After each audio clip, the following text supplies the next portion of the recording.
सच हर कदम आपके साथ। जय हिंद, वंदे मातरम। दोस्तों बहुत बहुत स्वागत है आप सभी का न्यूज इंडिया में। और अभी तक आपने इस वीडियो को लाइक नहीं किया तो लाइक कर लीजिए, और चैनल पर नए हैं तो चैनल को सब्सक्राइब कर लीजिए, साथ में बेल आइकन भी प्रेस कर लीजिए और वीडियो को ज्यादा से ज्यादा शेयर कीजिए। तो चलिए बढ़ते हैं खबरों की ओर।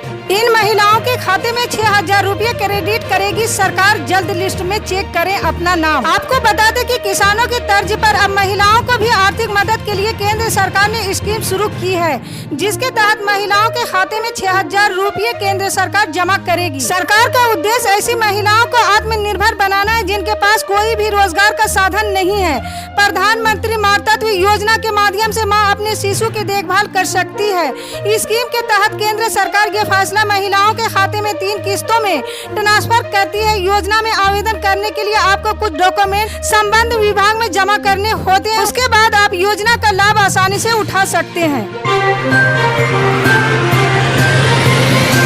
ज्ञानवापी मस्जिद में शिवलिंग मिलने के बाद हिंदू पक्ष के दावों के बीच आईएएम नेता और हैदराबाद के सांसद असदुद्दीन अवैसी ने अदालत के उस आदेश की निंदा की है जिसमें सर्वेक्षण में शिवलिंग की खोज की जगह को सील करने का आदेश दिया है। ज्ञानवापी मस्जिद में शिवलिंग मिलने के हिंदू पक्ष के दावों के बीच आईएएम नेता और हैदराबाद के सांसद असदुद्दीन अवैसी ने अदालत के उस आदेश की निंदा की है जिसमें सर्वेक्षण में शिवलिंग की खोज की जगह को सील करने का निर्देश दिया गया है। अवैसी ने ट्वीट किया, ये बाबरी मस्जिद में दिसंबर 1949 में हुए वाकये का दोहराव है। ये आदेश की मस्जिद के धार्मिक स्वरूप को बदल देता है।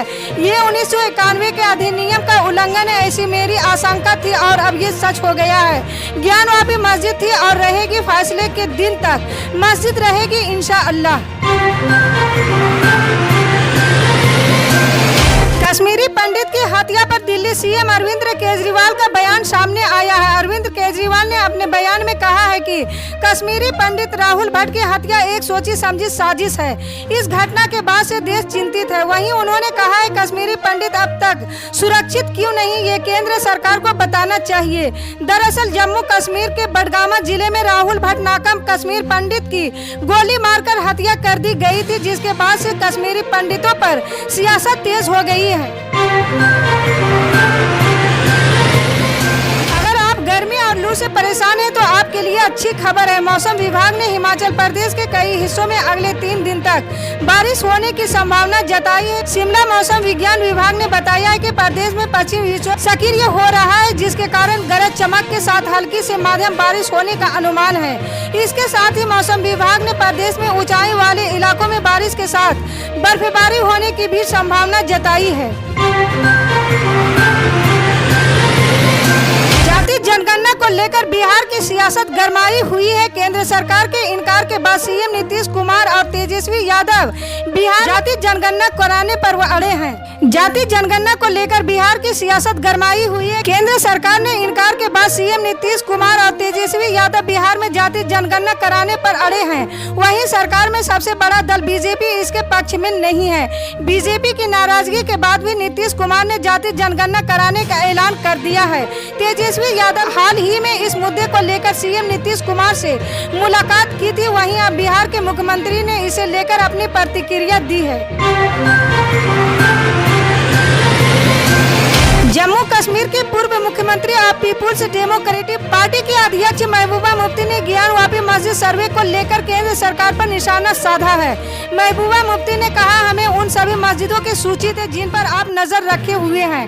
वे अब ज्ञानवापी मस्जिद के पीछे पड़े हुए हैं। क्या उसको लेने के बाद सब कुछ ठीक हो जाएगा? जो वादे किए थे कि हम साल में 2 करोड़ नौकरियां देंगे, क्या उसे पूरा करेंगे? इन्होंने कहा था कि हम महंगाई को कम करेंगे, हम 15 लाख रुपये गरीबों के खाते में डालेंगे। इन सवालों का इनके पास कोई जवाब नहीं है। अब लोगों का ध्यान हटाने के लिए हिंदू मुस्लिम कर रहे हैं। इसके साथ ही मीडिया पर निशाना साधते हुए कहा है कि ये जो मीडिया हिंदू मुस्लिम करती है उससे यहाँ और दूरियां बढ़ती है। वहीं कश्मीर फाइल्स पर बोलते हुए महबूबा मुफ्ती ने कहा है कि हमने कश्मीरी पंडितों के लिए एक सुरक्षित माहौल बनाया है। प्रधानमंत्री नरेंद्र मोदी अगले महीने हिमाचल प्रदेश के धर्मशाला में राज्यों और केंद्र शासित प्रदेशों के मुख्य सचिवों के सम्मेलन में शामिल हो सकते हैं। एक अधिकारी प्रवक्ता ने ये जानकारी दी। प्रधानमंत्री मोदी का अपनी सरकार के 8वें वर्षगांठ के मौके पर 31 मई शिमला के रिज में एक जनसभा को संबोधित करने का भी कार्यक्रम है। हिमाचल प्रदेश में दिसंबर में चुनाव होने हैं। मेघालय और असम में 24 घंटे से भी कम अवधि के अंदर 3.9 तीव्रता के 2 भूकंप के झटके महसूस किए गए। सोमवार को आधिकारिक रिपोर्ट में ये जानकारी दी गई। मध्य प्रदेश के भोपाल में लोगों को कथित तौर पर ईसाई धर्म का अनुयायी बनाने की कोशिश करने का आरोप में 6 लोगों को गिरफ्तार किया गया है।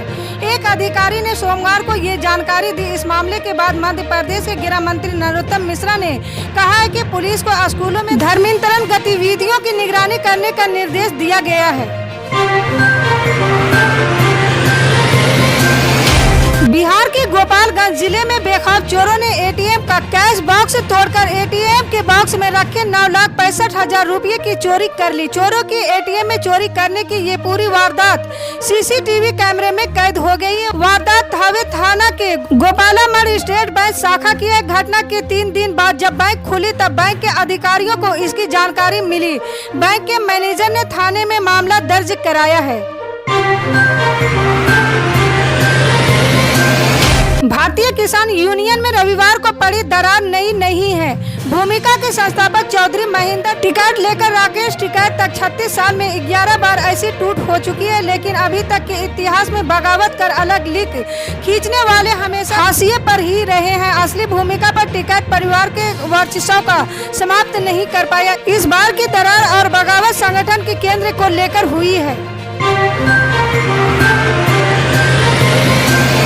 मई में देश में पेट्रोल और डीजल की खपत बढ़ गई है। इस दौरान आर्थिक गतिविधियों में तेजी के साथ ही फसल कटाई के मौसम की शुरुआत से डिमांड में सुधार हुआ है। उद्योग द्वारा सोमवार को जारी प्रारंभिक आंकड़ों के मुताबिक मई के पहले पखवाड़े में पेट्रोल की बिक्री इससे पहले महीने की समान अवधि की तुलना में 14% बढ़ी।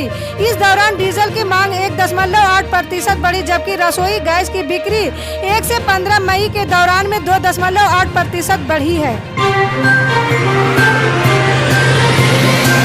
थॉम्स कप बैडमिंटन टूर्नामेंट का फाइनल जीतकर भारतीय टीम ने इतिहास रचने का कारनामा किया है। भारत ने 14 बार के चैंपियन इंडोनेशिया को हराकर ये खास मुकाम हासिल किया। भारत की इस जीत के साथ ही टीम के खिलाड़ियों को लेकर इनामों की घोषणा की गई है। पूरी दुनिया में भारतीय टीम ने बैडमिंटन में देश का नाम रोशन किया है। भारतीय टीम की धमाकेदार जीत के बाद खेल मंत्रालय और भारतीय बैडमिंटन संघ की टीम को 1-1 करोड़ रुपये देने की घोषणा की है। अगर आप फलों के राजा आम के शौकीन हैं तो आपके लिए अच्छी खबर है। कर्नाटक सरकार आज से ऑनलाइन आमों की बिक्री करेगी, जिसमें आप अलग अलग प्रकार के आम ऑनलाइन अपने घर तक मंगा सकते हैं। कर्नाटक के अधिकारियों ने बताया है कि Karnataka state mango development and marketing corporation limited India post के द्वारा ग्राहकों के घर तक आम पहुंचाएगा। आम की ऑनलाइन बिक्री के लिए वेबसाइट लॉन्च की गई है, जिसमें कोई भी अलग अलग प्रकार के आमों को खरीद सकता है। इसी तरह के पल पल के अपडेट जानने के लिए जुड़े रहे हमारे न्यूज इंडिया के साथ। मिलते हैं अगली बड़ी खबर में, तब तक के लिए जय हिंद।